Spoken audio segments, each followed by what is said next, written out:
Welcome to the 22nd Vegan Convergence of the People, Thriving on Planet B. I'm Rebecca Allen and honored to introduce to you Samantha Derrick. She's the founder and executive director of the PlantBased Plant Futures Initiative. It's a nonprofit, academic course, and global student movement with a mission to accelerate the transition to a plant-centric food system through education, leadership development, and cultural change. Samantha holds a Master's of Public Health from UC Berkeley, where the seeds of Plant Futures were first planted. Plants for the Planet, empowering the next generation of climate food system leaders. Please welcome Samantha Derrick.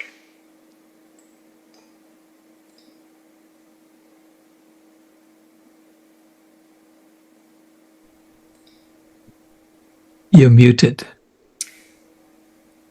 Is she co-host? Yeah. There Samantha, we go. It wasn't letting me unmute myself, but I think it worked now. Can you all hear me okay? Yeah. Amazing. Amazing. Thank you for such a nice intro. I'm so excited and happy to be here. And thanks again for bearing with the background noise. I was worried earlier that I wasn't going to find Wi-Fi on the island, and I'm really glad I did because I've really been looking forward to this. Really excited to be here. I did have one question. I have a few short videos that I wanted to play throughout the presentation. I have them up on my screen. Is it possible for me to take over, play a YouTube video while I'm presenting, or what would be the best way to do that? Yes, and if it's not possible, that's okay too. I think you can try it, right, Dr. Brown? Yeah, you're welcome to try. Do you want me to share the Canva presentation, or are you willing to do that yourself? You know what? I have it, so let me go ahead. I'm happy to do it myself, and if I have any issues, I will let you know, and I can take over. But I should be able to do it. Give me just one moment here. Let me get it up on my. Oh, it says sharing is not turned on. The host isn't allowing sharing for this meeting. Is the message I'm seeing. Oh, I think you're muted. I can't hear you, but I think they made you a co-host. Oh, okay. Now it seems to be working. Let's see. Let's see if this works. Okay. Can you all see my screen okay? Yes, we can. Perfect. Okay, amazing. All right. So with that, just rearranging things, I'll go ahead and get started. Is it okay to ask a few questions and get some answers in the chat as well while I'm presenting? I don't know if the attendees have access to the chat. Yeah. We have somebody who's taking questions from the chat. Perfect. Okay. Awesome. All right. Well, thank you again for the introduction. Like I said, I'm so grateful, so happy to be here, and so excited about the work that this organization is doing. When you all reached out, I was so honored and excited to dive deeper into what we are doing at Plant Futures. So, as you all mentioned in the intro, I am the founder and executive director of Plant Futures, which is a global nonprofit that I started 5 years ago that's accelerating the transition to a plant-centered food system. I'm originally from Florida. I actually live in Mexico City right now, but I'm dialing in from Tanzania, Africa. I travel quite a bit, so I'm always all over the place. A few fun facts about myself. I love electronic music. I love traveling, and I've been vegan for 20 years. This is my 20-year vegan anniversary, so it's definitely a special time for me right now as well. And still think it's the best decision I've ever made in my life. And it's also just led me to doing this work at Plant Futures, which I will get into. And quick question for everyone else, because I'm so curious, where is everyone from? If you all want to drop it in the chat, I'd love to know where you all are dialing in from. I don't know if there's anyone here from Africa right now. They can't drop it in the chat. I'm sorry, but we do have. Oh, you're right. Yeah, they do. We do have people from Peru and India and Scotland that I know of. Amazing. No worries. I forgot. Yeah, I'm so used to the chat sometimes, but all good. I'm excited to know that there's a global crowd here, and I'm also curious if any of you are possibly part of Plant Futures or have heard of Plant Futures. Feel free to reach out to me later too. But so if you are familiar with Plant Futures, some of this might be repetitive, but I am going to get a little bit into the background story and more about what we do. Before doing that, though, I just had a few questions for grounding, and the first question, I think it's just a question just to ask yourself and think about while we're having this conversation today. The first is imagining it's the year 2040 And what kind of food system do you envision in 2040? What kind of food system do you want to live in and surround yourself with? And really, really picture it, like what it looks like to go out and eat, what it looks like to go to grocery stores, go to the restaurants, to share meals with your friends and family. Like really, really envision it and feel it. And once you have that in mind, ask yourself, what role can I have in my life to get one step closer to that food system? Even if it's one shift, one tiny thing that I change in my day to day or in my work, whatever it is, just one way that I can help create that system. And then ask yourself, how can I design a life that supports that vision and supports a life that is in alignment, full alignment with that vision and what I want to see in the world. And then lastly, what role do you think young people and youth should play in shaping the future of our food? And I start with those because these are questions that my team and I reflect on quite a bit because our work is focused on youth and education and mobilizing students specifically who are going to be the future leaders of our food system. We, as you all mentioned, I'm going to switch slides. We're equipping students to be the next generation of leaders for plant-centered food systems, and our mission is to accelerate the transition to a plant-centric food system at PlantBased. Why plants? I would imagine that most everyone here watching probably is pretty familiar with this already, so I won't spend too much time on this. But plants, we do see plant-centered food systems as one of the most effective levers of change that we have for climate action to transform the future of the planet, survival of humanity, treatment of animals, so many reasons. And this is something that is very, very often overlooked in the climate sector in education. And there's just very little information about plant-centered food systems, despite it being one of the strongest and most incredible solutions we have to a lot of the world's problems. And this is actually why PlantBased started. So going into a little bit of my personal story and background, even before starting PlantBased, as I mentioned earlier, I have been vegan most of my life. I became vegan when I was 12 years old. I learned about factory farming. I saw a video of a slaughterhouse, what was happening to animals, and I was absolutely devastated. I just could not believe what I was seeing. And that moment, I knew I would never eat animals again. I was like, I can't contribute to the system. This is awful. I remember going up to my parents and crying and saying, like, I can't believe this is happening. This can't be real. And they were very supportive. They're like, of course. I told them, like, I pretty much became vegan overnight, and my parents were a huge part of this journey with me. And it just completely changed my life. It opened my eyes to what was happening in food systems, what was happening in the world. And my life would never be the same after that. It really, really paved my path. And I really believe that it became my personal mission in life that day to get people to eat more plants. The more I discovered about plant-based eating, the more fascinated I was at just how transformational plant-based eating was for health, for climate, for animals, just for so many different reasons. I'm like, this is amazing. Like, this is the way we should all be eating. It was just like everything. I started making these connections, even though it started with animals. It really, from animals, it actually became very personal because it started opening I started learning more about my personal heritage and history tied to plant-based eating. My mom is Mexican. She's a Mexican immigrant in the US.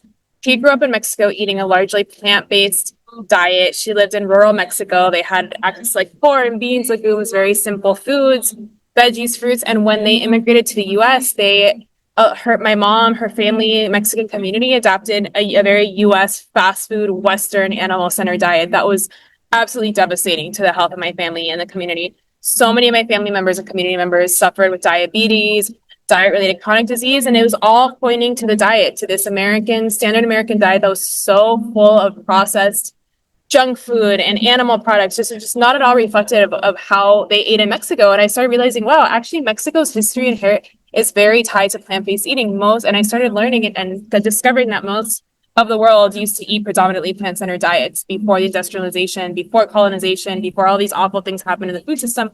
We were mostly eating plants. Sure, there was meat in the diet, but it wasn't a centerpiece of the diet the way that it is now. So I started realizing, well, plant-based diets are not only just a way to help animals, but they're a way to completely transform the health of my community, the health of my family. Like, why not eat this way? And then I saw Al Gore's documentary, An Inconvenient Truth, and that was the first time I really thought about climate change and realized that it was an issue and what was happening. So then I made the connection between climate and plant-based food systems. So all of these reasons, it was my mission. I'm like, I want more people to eat plants. We have to move in that direction. So this leads down to plant futures. Eventually, this led me to getting my master's of public health at UC Berkeley. I had gone to UC Berkeley for undergrad. I studied environmental economics and environmental policy, wanting to work in food systems. And I saw the environmental track as the closest way to get there. Like, okay, well, there wasn't really a food major or anything, but environmental program, the obvious place where they would be talking about. And very little conversation about plant-based eating in the environmental program. It was just kind of like this side topic here and there, but it wasn't a core piece of it, which is very surprising to me. So I graduated and I ended up working in the clean tech sector. I worked in clean energy for a few years and I really loved it, but I knew that my heart was in plant-based food. I knew that's where I wanted to be. I would be at work reading plant-based food articles, reading about new vegan companies and startups. And it's just like, and I knew in my soul, I wanted to be working in the plant-based food sector. So one day I made the decision, I'm going to go back to grad school and I'm going to work on developing a skill set that I can apply to food systems. So that led me to getting my master's of public health at UC Berkeley, where public health just seemed like the very obvious place where a lot of these issues would intersect around plant-based eating, sustainability, the health of my community. Was so excited, got into the program, started the program at Berkeley. This is about, I think, 2019 when I started it.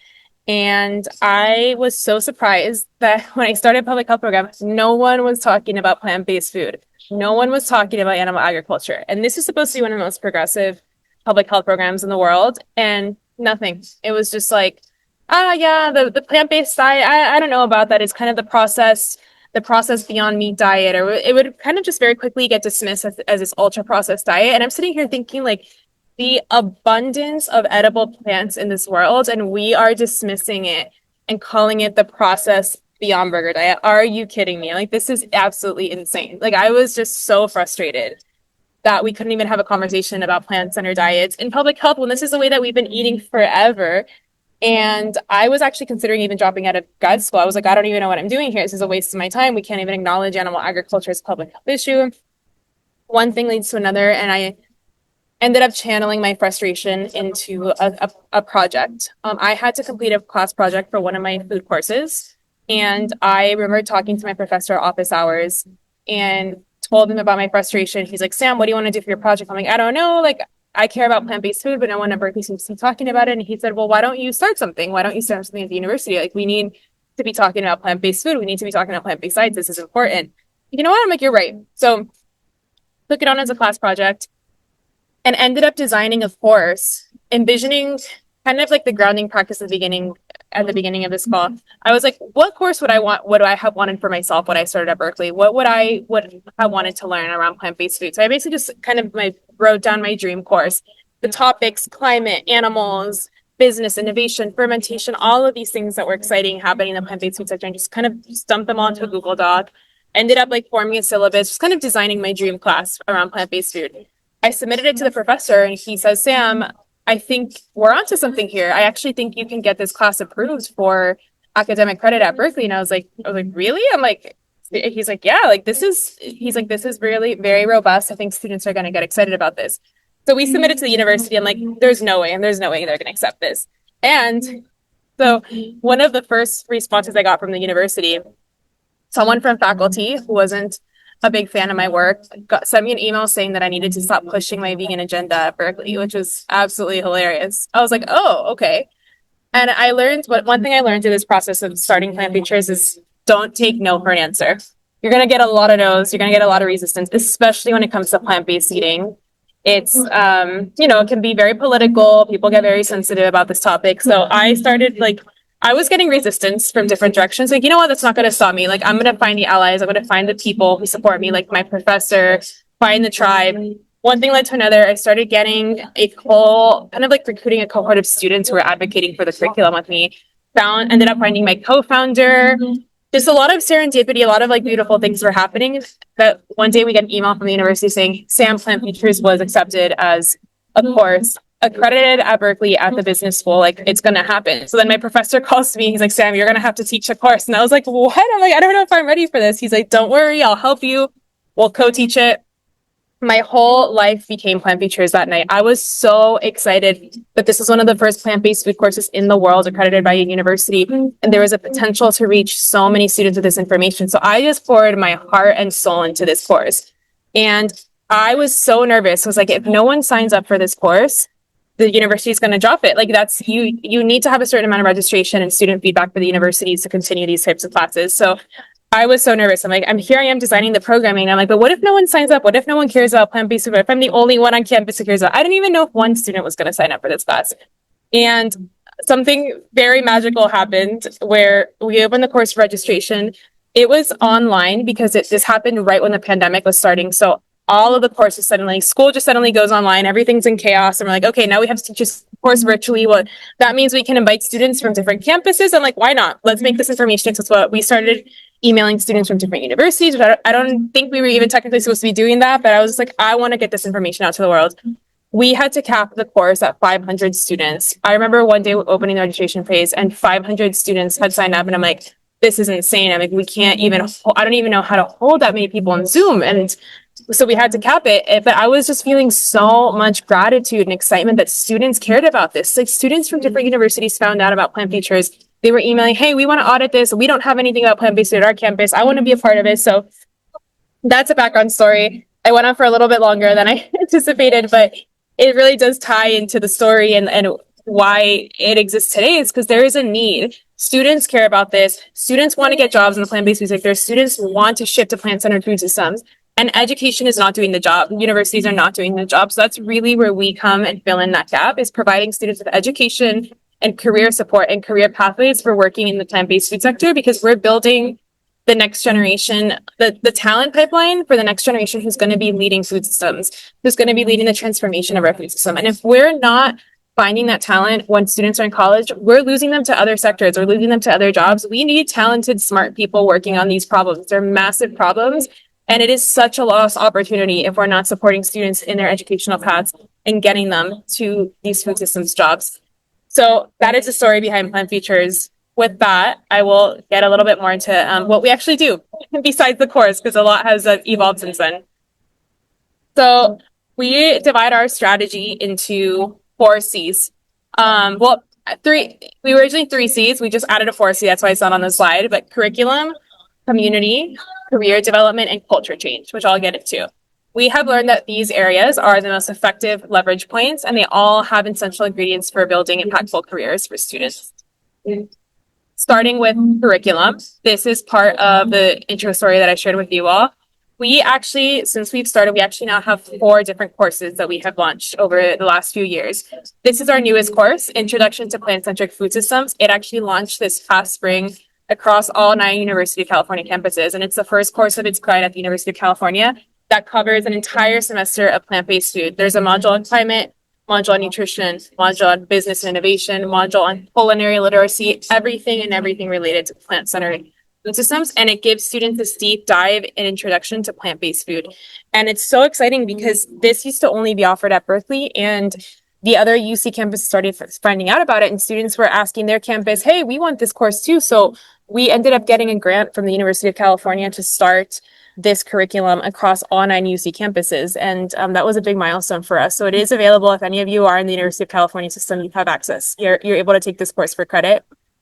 So one piece of information I forgot to add is after launching this course at Berkeley, I was about to graduate and the course had gone so well. We had gotten so much feedback, and my professor approached me and he said, Sam, what would you think of starting an educational nonprofit so that we can start this course on other campuses? And I was like, I would love to. I'm like, I love plant features. Like, I love this. I've always wanted to work in the plant-based food sector. I've always wanted to be an entrepreneur and do my own thing. So I ended up graduating and starting a nonprofit, the Plant Features Initiative. And my mentor coached me on fundraising, raising money through philanthropy, getting just the whole process of starting a nonprofit. I had no idea how to start a nonprofit. Had never done that in my life. I had no experience in the nonprofit sector and have just learned through experience. So this was 4 years ago. And now we have a global team. We have 4 full-time staff. We have 6 part-time staff. We've expanded our program to several universities across the US and now in Mexico where I'm living, and we're starting to expand more globally. And I'll share a little bit more about kind of our global work and what we're up to now. But that was kind of the turning point, was taking this class from a UC Berkeley class to a global nonprofit has been a big part of this transition that has helped us reach so many more students. Because at some point I was like, it's great that students at Berkeley are excited about this and taking this for credit, but we're only going to get so far if this is contained within UC Berkeley. This type of information should be available to everyone, everywhere in the world. Everyone should be learning about this. So my objective has always been, how do we get this information to as many students as possible? How do we help as many students as possible find jobs in the plant-based food sector and support them in their career journey? So curriculum is core of what we do. The course, this is one of our courses, the intro course. And then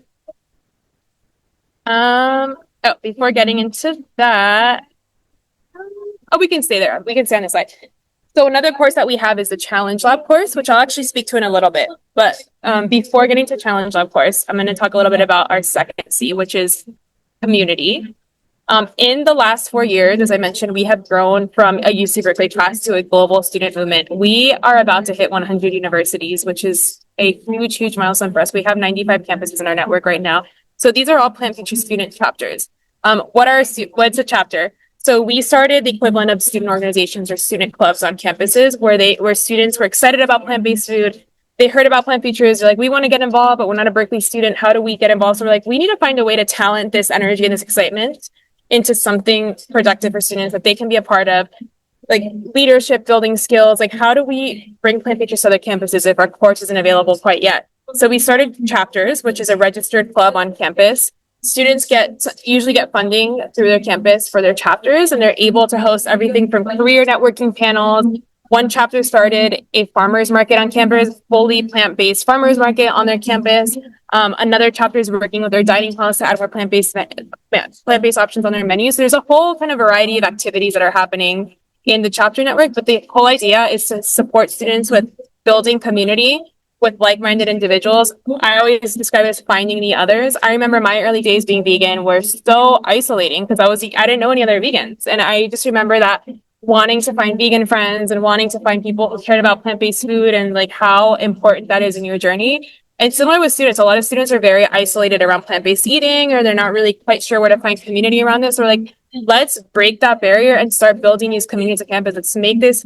Let's make this a movement. Let's start connecting students with each other. And it is crazy what is possible when you bring talent, passion, energy of students together and what they're able to do on their campus. Like this farmers market they started, transforming dining halls. Like that's work that none of us can do alone. Like we need to build the movements, we need to build coalitions, and we need to work with each other. And first we need to find each other. Where are the like-minded individuals? So that's the purpose of Plant Futures chapters, is like, let's bring all the plant futurists together, everyone who's excited about plant-based food, and support them with transforming their campus's food system, their local community's food system, support them with finding lifelong careers, but most importantly, support them with finding friends. I think that's such an important part of this work, is making it fun and finding friends.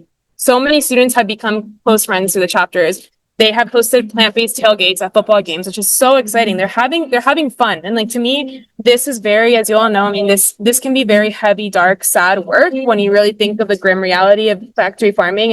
And we need to make this work fun and find joy in this work, because otherwise it's going to be a really, really difficult journey for all of us. And that's part of what we're doing, is let's make plant-based eating fun. Let's normalize it in spaces where we wouldn't be thinking about it. At football games, we would have never thought that football games would be hosting plant-based tailgates, but now students are hosting these Beyond Burger plant-based tailgates at their football like parties. And it's just like, how do we just bring plant-based into these spaces where we wouldn't necessarily be talking about it? So that's really the drive and the idea behind the chapter network. And we are expanding our chapter network. So if you're interested in joining the chapter network, I'm going to share a little bit more later on how you can be a part of that. And can you all let me know if you hear this okay? I'm going to see if I can play this video really quick so you all can hear directly from the students. I'll take a break from talking. Let me play it and let me know if it sounds okay.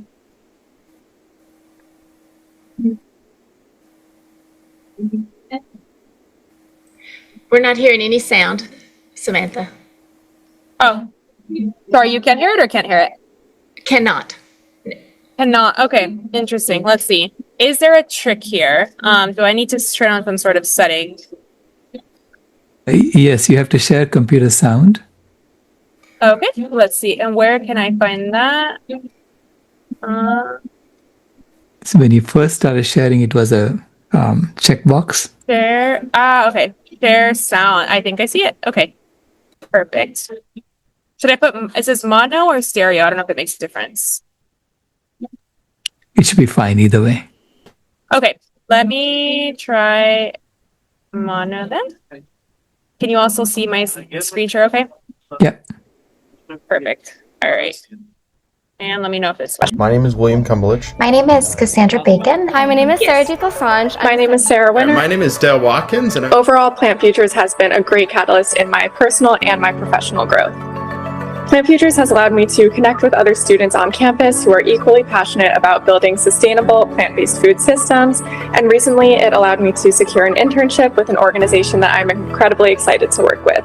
Being part of Plant Futures has truly been one of the most incredible opportunities I've had in college. It's such an amazing way to meet like-minded individuals at different schools, to work on projects together, and to connect with a community of so many amazing and inspiring people.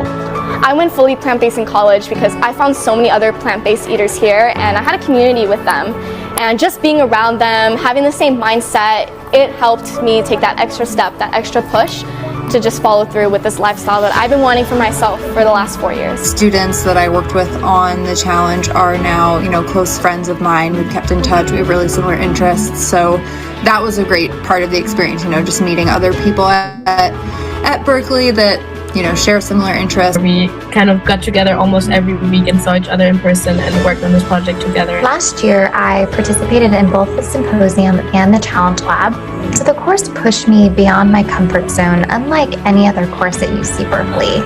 The intimate collaboration with individuals of varying backgrounds and expertise was the exact interdisciplinary experience I was seeking in my MPH education. Plant Futures gave me the chance to be at the forefront of sustainable food systems innovation and entrepreneurship. Symposium was absolutely incredible. Really loved the exposure to just leaders throughout the field that are innovating and really driving change. And then the challenge lab was very special. My team had the opportunity to work with a very well-known company, Calafia Farms. It was an incredible experience. We were able to work with their founder and senior leadership for 3 months, getting feedback, coaching, and really exploring and having the opportunity to take some agency into figuring out what a product could look like, as well as the go-to-market strategy around that. Really nice kind of real life application, taking what we had learned in the symposium and kind of hearing from a lot of impactful guest speakers and then applying it to kind of a real world settings. For us especially, this is like a totally new domain.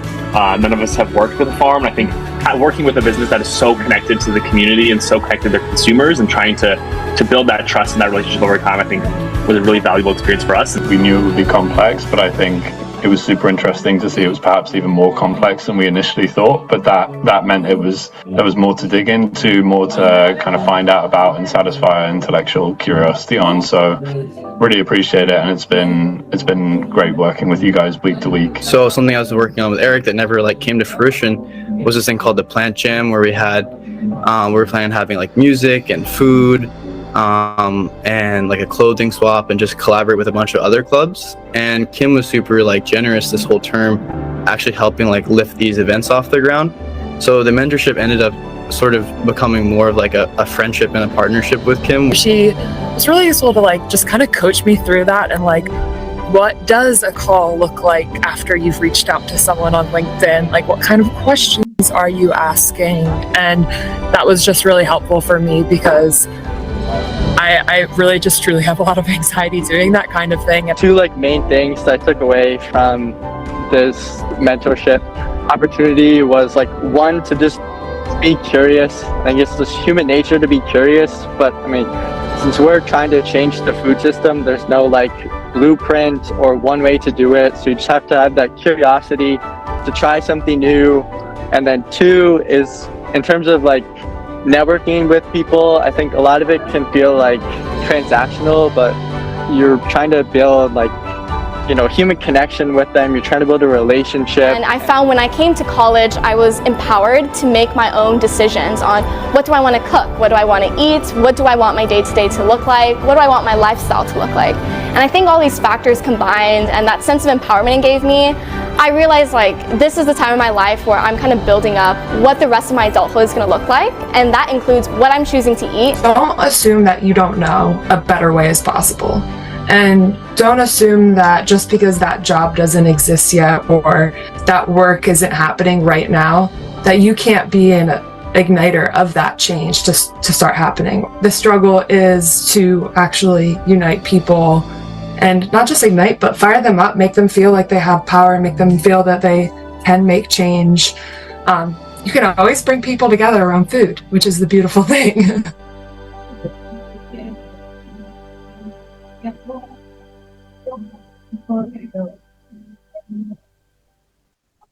All right. So now that you've heard from our student, let me just rearranging my screen here. Here we go. So you might have heard, there are a couple things you might have heard referenced in the video. One is the Challenge Lab course, which is our really a career pathway job applied learning experience course. And let me actually skip to that slide and I'll come back to this one because this is a pretty core part of what we do, as I mentioned earlier, is connecting students to jobs. So it's the slide right here. One of the things that we do in this Challenge Lab course that's offered at UC Berkeley right now is we partner with different plant-based food companies. It could also be nonprofits. It can be government, nonprofit, like not necessarily just plant-based, not just food companies, but anything working on accelerating a plant-forward food system. So it could be anything from local policy change to campus dining halls. This is just a part of the cohort of the companies that we work with. We've actually worked with many more since we've started this course. And it's been pretty amazing because we have had students from all academic disciplines, everything from journalism, public health, business, joining this class, showing them how they can apply their skill set to the food system and showing them we need everyone in this work. This is not just for students with science backgrounds. It's not just for students with a specific major, food science major. We need everyone transforming food systems. And this Challenge Lab shows them this is how you do it with your skill set and really gives them that direct exposure to working with the sector. So a lot of what the students were talking about in that video were the jobs, the mentors that they got from that class. And many of our students actually ended up getting jobs or internships coming out of this class. So it ended up becoming not just an educational experience, but a career pathway for students who might now be working in the plant-based food sector for the rest of their life because of this experience they had working with the company, working with the mentor, which just, again, goes to show how important this time is in a student's life when they're thinking about their careers or that they're going to dedicate the rest of their life to. They're going to dedicate so many hours of their lifetime to this job. We want that talent and we want that passion in food systems. We want students helping us build a plant-centered world, and we have to provide them with the skills, with the networks, with the mentorship, with all of those things that you need to find jobs. And that's really where we come in, is filling that gap. So taking a step back, how do we go back here? There we go. 11.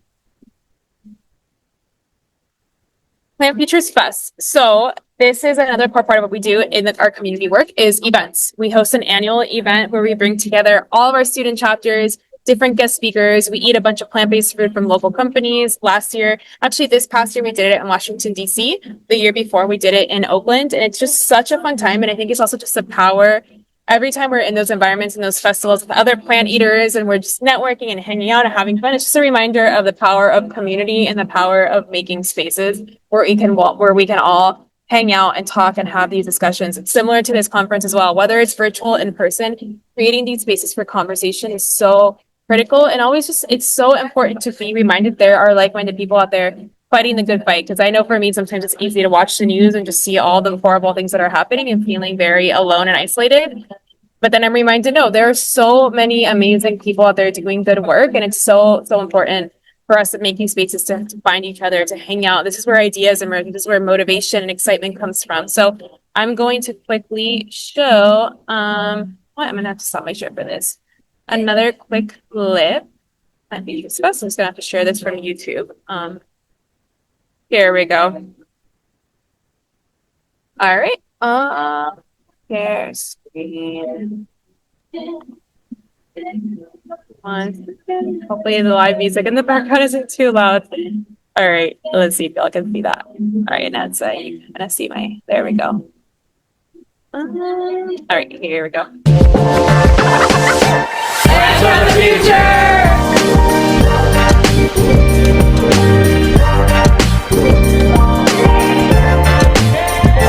And I just wanted to thank everyone who who attended, who fostered this sense of community, of belonging, of love, and most importantly, of hope.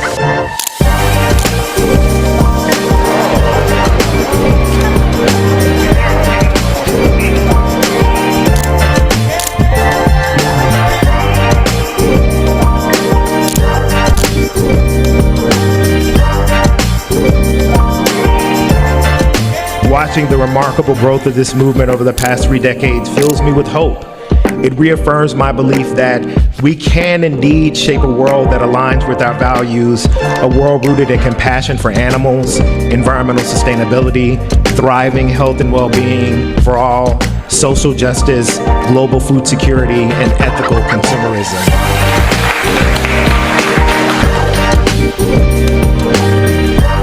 What's one piece of advice that you can inspire everyone in this room to keep on going? Community is key. Whatever career, whatever endeavor that you take on, community is key. This moment of going away to college and rethinking our food lives is really a profound moment. Don't let up on whatever your dream is. We're all very different and we all have something to contribute. And if you feel something inside of you and it feels right, don't let up on it. Regardless of the barriers, obstacles, you keep going. We love Plant Future! Oops, all right. Back to my other screen. Let's see here. There we go. All right. Next up. Just a quick overview, going back to community, what our students are up to, just a few pictures from different campuses, the type of work that they've been doing, everything from Beyond Meat sampling days to, like I mentioned, the tailgates. They did a Miyoko's pop-up at one of our campuses. There's just been so much happening in the Plant Futures network, and it's just, the students are very creative. We also want Plant Futures to be, make it what you want it to be. Like, we're not going to here to tell you, like, you have to do this, here's your ABC checklist. Like, no. Make it fun, find community. Our main value is plant-based food. You can only serve plant-based food at the event. Like, it's all plant-based. Besides that, have fun with it. Be creative. Do whatever you want. Like, we're just here to build community about plant-based food. And it's so awesome seeing how creative students get with their events, with their pop-ups, what they're doing on their campus. And the network has grown significantly. And there's just a lot of geographic diversity, ethnic diversity, racial diversity in our network, which we love seeing too, because a lot of what we're thinking about is being very intentional of who are our future food leaders, who's going to be running the food system, and we want representation in those leaders. I think 70%, last time I checked, 70% of our chapter members are female, and I think around 50% identify as BIPOC. So we're also really intentional about the students we're reaching and making sure that this community network resources is available to everyone. Here's another example of an awesome event that one of our chapters hosted. We weren't even involved with this one. Sometimes we host our big event every year. That was the Plant Futures Fest that I just showed you. But students have done amazing things to their campus, and we'll find out later. They're like, oh, American University just threw this huge veg fest, the Plant Futures chapter, and I had no idea until after it happened. So it's just like, again, showing what is possible when you bring students together and when they're excited and when they have passion. It's just, they do the most amazing, amazing things. I talked about the Challenge Lab a bit. Career fair. So I did talk a little bit about career pathways, why we're setting students up with careers in the plant-based food sector. And just going back to this moment in time in college, not only are students finding the jobs that they're going to, exploring what jobs they're going to do for the rest of their lives, which is such a critical moment, but they're also, for the first time, many students are sometimes living out of their parents' home for the first time. It's the first time in their life they have food autonomy and they're making their own food choices. So there's a lot of interesting data and research that shows that food habits that students form in college, they're very, very likely to carry on with them through adulthood and possibly the rest of their lives. So if we're not teaching students about plant-based diets in college, again, there's a very huge opportunity to expose them to this way of eating, types of just food options that are possible. If the dining halls aren't serving plant-based options, where else are they going to get exposure to this work? Or to this way of eating? And it's just so critical that universities are fostering environments where students have education, access to plant-based food, access to community, because of how critical this moment in time is. So that's really where we think about it, is like, where are the gaps? Where are the challenges? Where are universities not doing work? And that's where we see the opportunities, and that's where we can fill in those gaps and really support students. it has always been student-led and student-driven. This was started by students. I was a student, and it's still to this day, like it is designed for students. We're here to help, but we really want students to be the center, to be the voice, and to be the leaders in Plant Futures in this movement, because they're the ones on the ground. They're the ones changing campus dining halls. They're the ones advocating for a curriculum education in their hall. We just kind of exist as a support network through the nonprofit to help them in that process, but it's really, really student-led and student-driven. So the fourth C, culture change. And this one is one that I'm very, very excited about.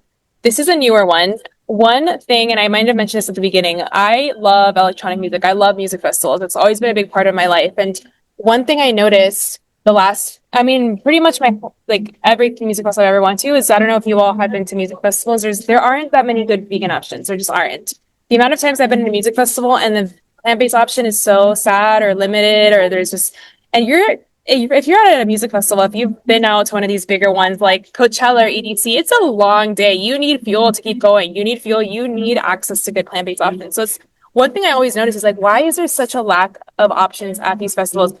Music festivals, music, arts, sports, these are all kind of agents of culture change, trends, influencers, like all of these different factors that ultimately shape culture are present at music festivals. This is where like new ideas emerge. And not only that, people come to music festival in a very open-minded, open-hearted space because they're there to have fun, to disconnect from work. And I have found that people, even when I go with my friends to festivals who aren't vegan, they're so much more likely to try the vegan option if they're with me. They're like, yeah, of course, why not? I want to opt in for the healthy option. And not only that, there's data coming out too at music festivals.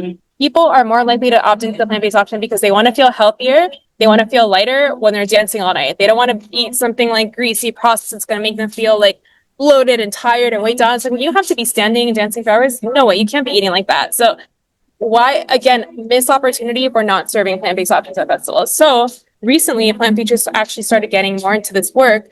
And we were invited last year. Portola was the first music festival we were invited to. We actually got invited with the press. We got backstage access to cover and make stories around the plant-based food that was at Portola. Portola did a really good job last year on plant-based, including plant-based food vendors. So we went, interviewed some of the vendors, including vegan food chefs, if you all are familiar with them. Not only that, an unexpected thing happened. This picture, I don't know if you all can see in the middle, that is a DJ duo called Tin Liquor. We ended up interviewing some of the artists at the festival. They happened to be vegetarian, and I didn't know that at the time. Emailed them asking for an interview. Hey, would you be willing to be interviewed around plant-based food and sustainability? Turns out they're vegetarian without knowing it. We had this awesome interview with them, and they were talking about like the importance of offering plant-based food options in the music industry, in the music festival. They're like, these artists have such massive platforms. If we get more artists speaking about this and advocating for this, could be huge. This could be massive and transformational for the music festival industry. So after this experience, we got so excited. We're like, what if we start getting all of our students at their local music festival, making stories, making content around plant-based food, advocating for plant-based food, just bringing more awareness, more of a platform, amplifying the work that's being done around sustainability and plant-based food in the industry. It kind of sets the precedent, and it kind of puts pressure on other music festivals to be like, oh, hey, Portola is doing that. We need to be doing that too. Oh, wow, that music festival is doing plant-based food. We need to do that too. So this year we went to Electronic Daisy Carnival, EDC Vegas. It's one of the biggest electronic music festivals in the world. Got invited, same experience, got to interview artists, different DJs, vendors around plant-based food. And this work has been so well received by our students because they love music festivals. Like, this is the audience that is going to music festivals. So they're all like, hey, like we want to go to music festivals, and how do we do this in a way that's aligned with our values? How can we have fun, but do it sustainably, do it in a way that's kind to our body, kind to animals, kind to the planet? And it's just kind of showing students that being plant-based, living this way, it doesn't have to be restrictive. You don't have to stop doing the things that are fun. You don't have to give up things. You don't have to, I think people sometimes perceive it as being this very limiting, restrictive way of eating. Like, I'm just going to lose so many things. And it is the absolute opposite. It completely enhances your life and just brings so much abundance and joy when you can go do the things you love, but make them better and make a choice that's better for you, better for the planet, better for animals. It makes the experience so much better. And that's something we even talked about with people at music festivals and attendees, talking about, yeah, like I actually feel so much better, in my mind, my body, and my soul when I opted for plant-based. Music festival had a great option. And you know what? I'm going to go back home and I'm probably going to start buying more plant-based options because I tried this amazing meal at the music festival. So anyways, I could talk about this forever because I get very excited about this. I just think there's so much potential here if we start thinking about plant-based eating more about how do we continue? How do we meet students where they're at, whether it's at a sports game, whatever it is, arts, sports, music, and show them that sustainability, it's not just, it's a lifestyle. It's not just a course. It's not just like a degree that you get that's a sustainability piece of paper. No, it's your day-to-day choices. It's one choice can have so much impact. Opting for one plant-based meal at a music festival with your friends, showing you how good plant-based food, and then there you go home and start buying more plant-based, just has this ripple effect. And I think this is a huge untapped territory that we're starting to do more work in, and we're activating our students to get out there and to be spokespersons for these industries and to start putting pressure. And I actually think the music festival industry is headed in that direction. So that's something I cannot wait to grow our work in this. And if it's something any of you all are interested in, feel free to reach out to me. There's a lot of work to be done here. With that, I'm going to show you all just a very quick clip of EDC. So this is the electronic festival I mentioned, and I'm just going to show you all some of the work we did there. If I can get my screen to fit, there we go. This is from our Instagram, where you can see quite a bit of our work, but it's here. All right, getting Instagram to fit on this screen. Here we go. All right. See if this works. Oh. Daisy Carnival. I'm Mariah. Come check out EDC with us tonight. Neon lights, nonstop beats, and next-level plant-based flavor. This is the future of electronic music. Plant Futures hit the ground at EDC Vegas, invited to cover the growing wave of plant-based innovation at one of the world's biggest music festivals.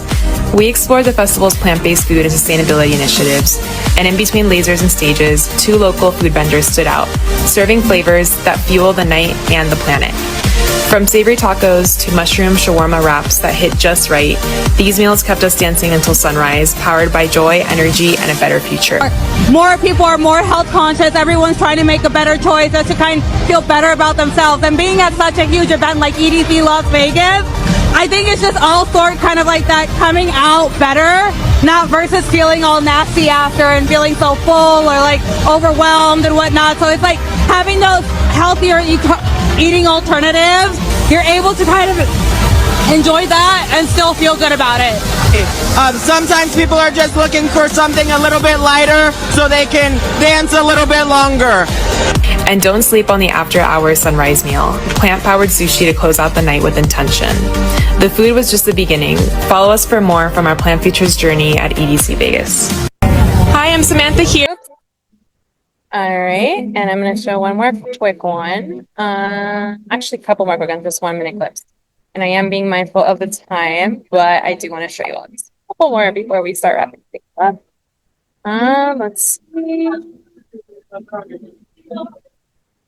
EDC, and I have. See if this works.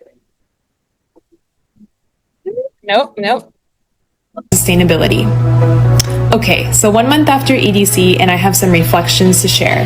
This wasn't just a rave, it was a crash course in how music, food, and culture can spark real change. Lesson number 1, rave culture is radical openness. The electronic dance community is different. There's no judgment, just acceptance. People show up open-minded, and that spills into everything. You talk about climate, animals, justice, and people listen. They care. Even the small choices, like opting for the plant-based meal, stick with you. You try it once at a music festival, and suddenly you're more likely to choose it again at home. These aren't just festival values. They become lifestyle shifts.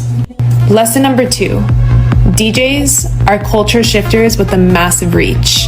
When a big DJ like Rusco shouts out the importance of plant-based food and sustainability at one of the biggest festivals in the world, it just lands. DJs aren't just performers, they're cultural architects. They shape mindsets, they shape movements. One message from the mic can ripple through the whole crowd and beyond. Lesson number 3, purpose amplifies the party. I used to think that bringing sustainability into music culture meant compromising the fun, but actually, it enhances it. When you experience aligns with your values, it just hits deeper. dancing under solar-powered lights, sharing water from refill stations, eating food that's good for the planet, it feels right. So yeah, music festivals are beautiful on their own, but music festivals with a purpose, that's the future. Let's build that world together and follow Plant Futures to be part of the movement, fuel the shift to plant-based culture, and turn the party into a platform for change. 3 lessons. All right. And last but not least, one more video to show. We got to interview, I might have mentioned, one of the DJs at the festival who wasn't even vegan or vegetarian, but talked about plant-based food and talked about how when he's touring, he prefers a plant-based option because he feels healthier. He's like, I don't want to go on stage and play feeling weighed down with a burger. He's like, that's gross. He's just like, I want to eat the plant-based option. So just like one example of how a DJ with such a massive platform making a statement like that can have so much influence on people who follow him. So I will show that very quickly. One moment here. Let's see if I can share screen. There we go. And let me start this again. Festival industry as a whole, or as a musician, has a responsibility to leave the planet better than how we found it. Oh, massively, 100%.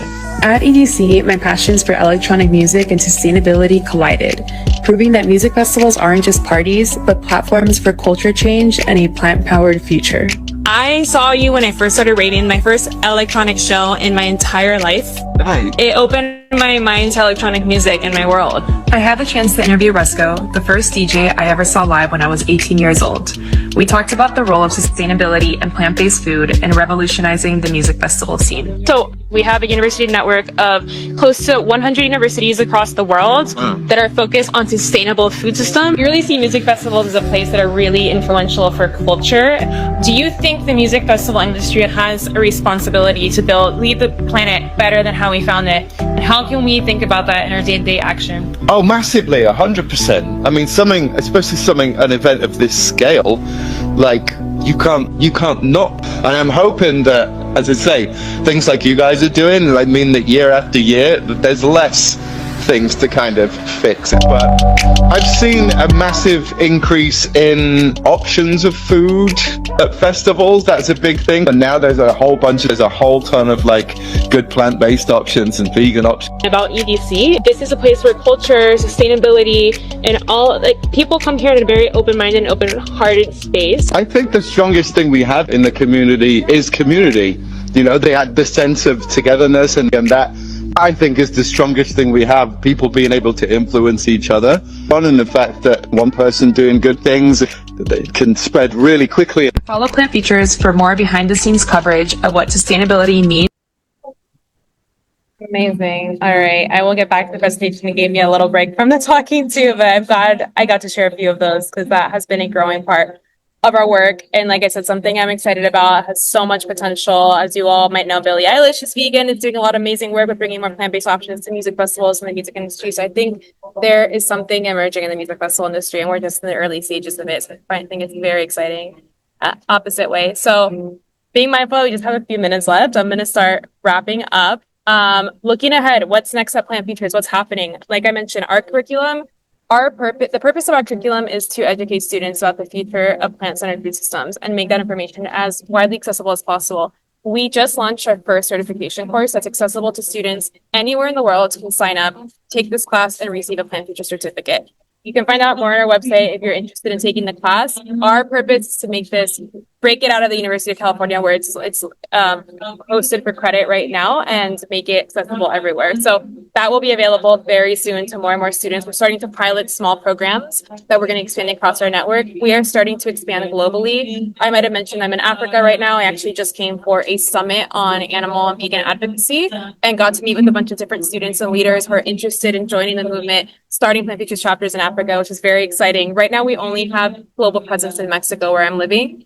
We have a very quickly growing Mexico program. If anyone is based in Latin America, we actually just got some support to launch a curriculum in Spanish next year in Mexico. So we're going to be launching our first Spanish curriculum for Spanish speakers adapted to the Mexican context. It's going to be led and designed by our Mexico team who lives in Mexico. We're so excited about that. So keep an eye out for our global work if you're interested in, curriculum, all things kind of plant-based on campuses.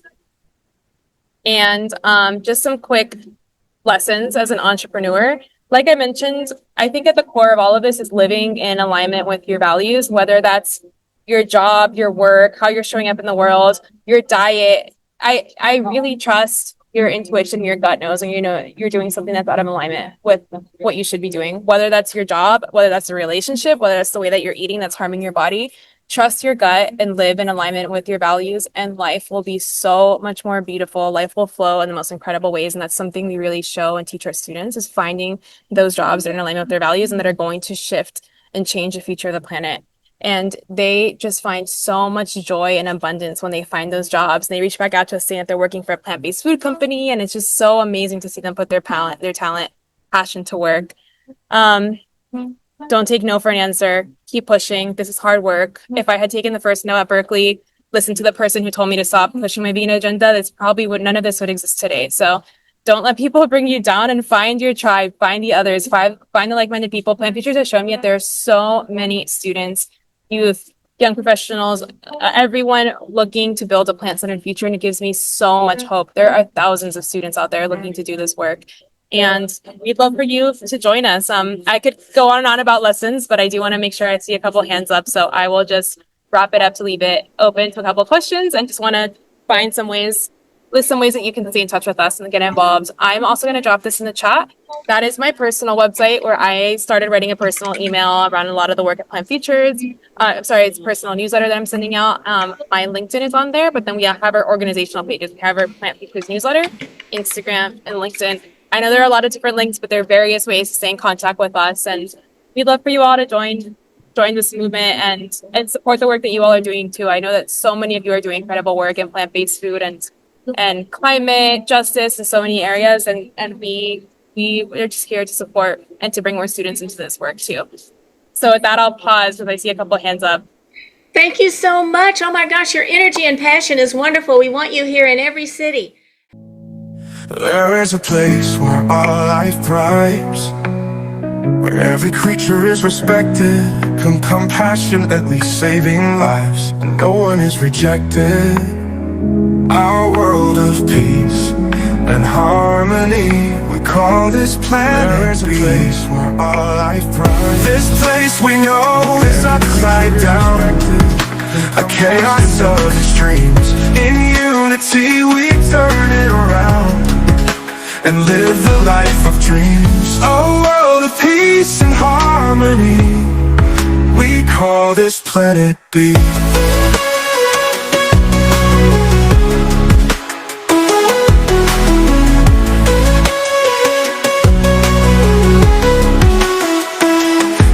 We know is upside down, a chaos of extremes. In unity we turn it around and live the life of dreams. Oh, a world of peace and harmony, we call this planet B. This place we know is upside down, a chaos of extremes. In unity we turn it around and live the life of dreams. A world of peace and harmony, we call this planet B. We call this planet B. Call this planet B.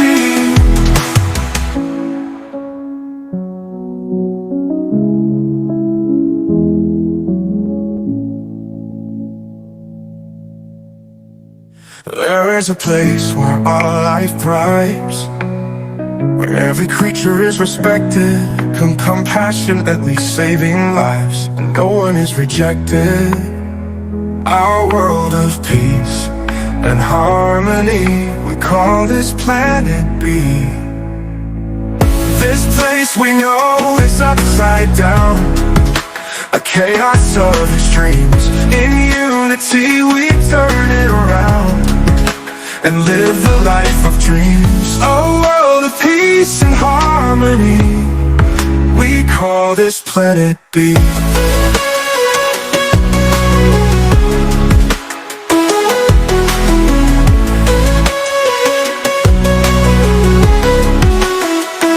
This place we know is upside down, a chaos of extremes. In unity we turn it around and live the life of dreams. Oh, a world of peace and harmony. We call this planet B. This place we know is upside down, a chaos of extremes. In unity we turn it around and live the life of dreams. A world of peace and harmony. We call this planet B. We call this planet B. Honey, I'm on. Call this planet B.